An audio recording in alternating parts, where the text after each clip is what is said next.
Sveiki, malonu, kad įsijungėte šį video ir šiame video labai rimtai pakalbėsime, kokia yra efektyviausia svorio metimo sistema. Tam, kad jūs pasiektumėte žymiai greičiau trokštamus rezultatus.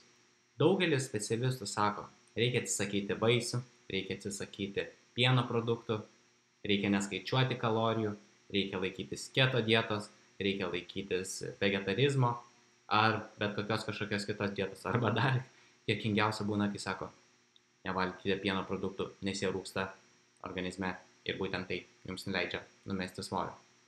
Kas iš tikrųjų yra visiškai netiesa. Tam, kad jūs efektyviai numestumėte svorio, jums reikia kelių pagrindinių dalykų. Pirmas – kalorijų deficitas.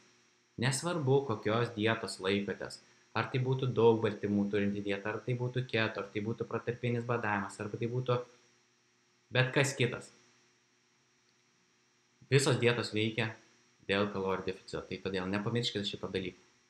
Tada kitas dalykas. Tai sako, bet jis sakė, kad ta dieta yra efektyvi. Jeigu ten iššaukia vieną ar kitą dalyką. Tai vėlgi, vieni ir kiti dalykai yra dažniausiai šaukiami kalorijų deficito, tas pats kaip autofagija, taip pat jūsų visi organizmo biomarkeriai pagerės, jeigu jūs sukursite kalorijų deficitą ir numesite šiek tiek kūno svorio. Tai visa ta teigiama nauda ateina vien tik todėl, kad mes sumetame tą kūno svorį, mes geriau jaučiamės, pagerėja ta odos būklė ir taip toliau.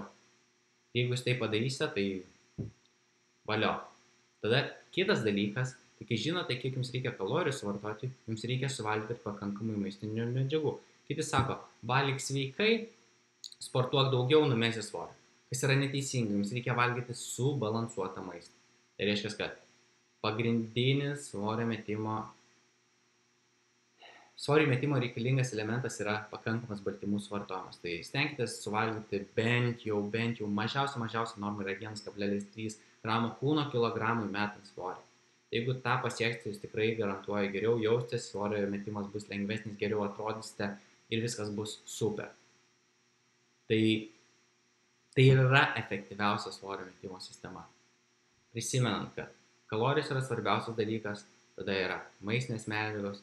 Toliau, jeigu jūs norite dar efektyviau viską padaryti, tai susitvarkote su savo miegu, tada galite įtraukti treniruotes į savo dienos racioną, tai reiškia, kad vėlgi ten gerai tada būtų išeiti pasivaikščioti, kartais sportuoti sporto salėje ar namuose su savo kūno svoriu ir patampyti kažkokius daiktus namuose.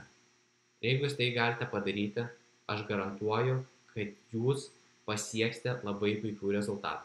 Ir jeigu dar dadėsite vitaminų ir mineralų savo mitybos racioną, jums nebus būtina per dieną suvalgyti 1 kg daržovių, uogų ir vaisių. Kad kažkas sako, kad vėlgi. Tai tikrai ten jums palengvins tą gyvenimo būdą. Tai tikiuosi, kad šie patarimai buvo naudingi. Įgauti naujų įžvalgų, kaip galite mesti svorį ir kokia yra efektyviausia dieta lieknėje. Tai jeigu jums reikia papildomos pagalbos metant svorį, jūs drąsiai galite man parašyti asmeninę žinutę, parašykite savo situaciją, ką norėtumėte pasiekti ir aš tada galėsiu jums tiksliai nurodyti, ką ir kaip turite daryti, kad būtent pasiektumėte savo tikslą žymiai greičiau ir efektyviau. Ačiū, kad išklausėte šį video ir pasimatysime kitą kartą. Iki ryto, mėlyjeji. Gražios jums likusios dienos.